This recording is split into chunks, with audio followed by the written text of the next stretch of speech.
Hello mga ka-auntie, mga ka-uncle, mga kabalay. Welcome back again sa kusina ni Aling Amay. For today's video, meron tayong lulutuing Chinese soup na good for autumn days. Ayan, for this autumn season, isa ito sa mga niluluto ng mga Chinese para sa kanilang soup.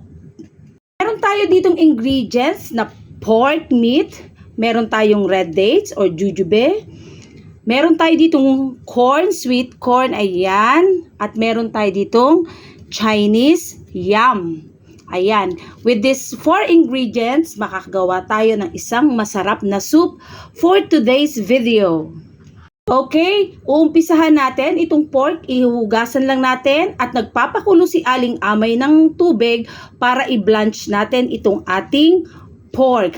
Ayan, ginagawa natin yung procedure na pagbablanch para malinisan natin at maalis yung mga impurities o residue ng ating meat. Para yung ating pinaka-soup base ay malinis. At babalatan ay alisin natin yung buto nitong jujube or red dates. Meron siyang seed sa loob, alisin natin yan. At i-chop lang natin yung ating sweet corn at yung ating Chinese yam. Sa pagbabalat ng ating Chinese yam, maglagay tayo ng sapin sa kamay para hindi tayo mangate. Kasi yung parang dagta niyan, meron siyang parang dagta. Pag once na nabalatan mo siya, makati yun sa ating balat. Okay? Gawin na natin.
Habang hinihintay natin kumulo yung ating tubig na pang-blanch sa ating meat, ganito, prepare na natin itong mga ingredients. Okay, hiwain lang natin sa gitna yung ating jujube or red dates. Tapos, tanggalin natin yung seeds. Ito. Hindi ko alam kung ano yung reason bakit tinatanggal ng mga Chinese yung seeds nito. Meron silang pantanggal dito, yung hindi na muna kailangan biyakin yung red dates. Inaano lang nila, sinusundot lang nila, and then nakukuha nila sa gitna yung yung seeds. Wala tayo nun, so mano-mano tayo, guys. Ayan. Ang mga Chinese, meron silang mga best soup every season. Meron silang for summer, for spring, for winter, at for autumn. Nag-search ako, ano yung easy soup na madaling i-prepare, good for autumn season. Isa to sa nakita ko, so ito na, less ingredients lang. Ito lang. Yun nga lang, matagal natin itong papakuluan, mga ka-auntie, mga ka-uncle, mga kabalay. Ayan. 2 hours natin to. Medyo na late ako nang uwi sa palengke. Marami tayong pinamili. Meron tayong dinner for today. Na bisita natin si Lolo at isang pamangkin pa. Ayan. Ayan. Okay na yung ating red dates. Lagyan ko ng konting salt yung ating tubig. Yan. 1 teaspoon ng salt. I-blanch natin yung ating meat. Tatlong part lang nung meat ang kukunin ko. Masyadong madami yung 4. Yan, blanch lang natin. After 2 to 3 minutes, hugasan natin yan at palitan natin yung soup base natin.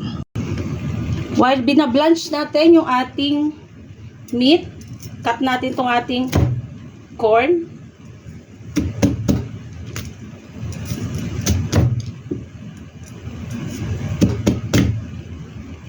Yan. Wala akong gloves. Gamit ako ng plastic.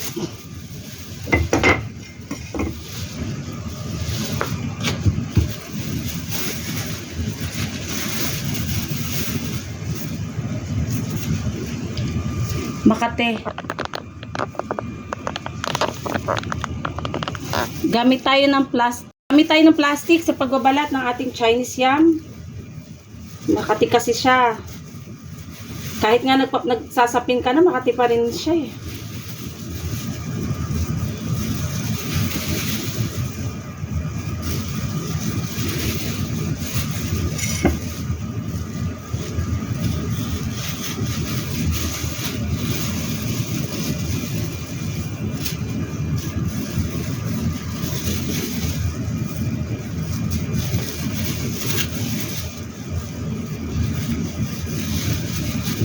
Matagal pa naman matanggal yung kate. Hindi ko inubos yung isang malaki.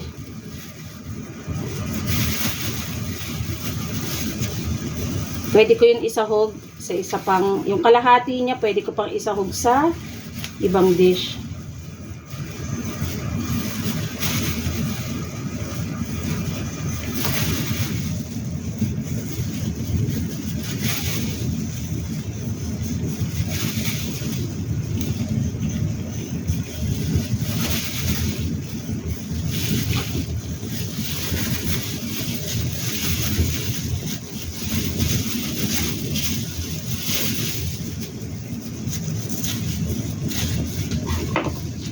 Ayan, nabalatan na natin. After nating balatan, cut natin lang ng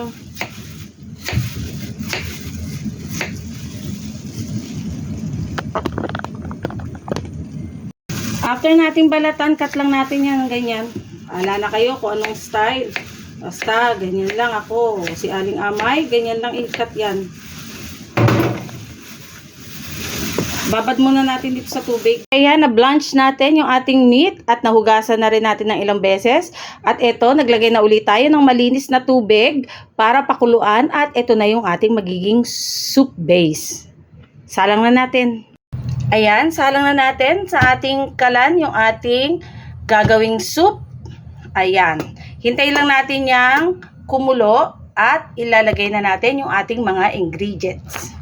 Yung mga na-prepare natin ingredients. Ito na yung Chinese yam. Ayan, binabad ko lang sa tubig para wag mag-dark. Ito yung ating corn. At ito yung ating red dates. Ayan, hintayin lang nila ang pagkulo ng ating soup base. At sila ay pakukuluan natin for 2 hours. Kumukulo na yung ating soup base. Lagay na natin yung ating mga ingredients. Ayan, ang ating corn. Yung ating red dates at yung ating, wag yung itapon natin yung sabaw,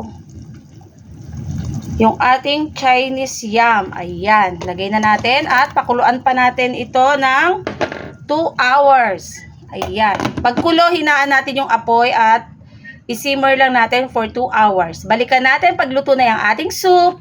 And there you go, ito na yung ating soup for today. Ayan, happy higop mga ka-auntie, mga ka-uncle, mga kabalay. I-try nyo na ito sa inyong mga kusina.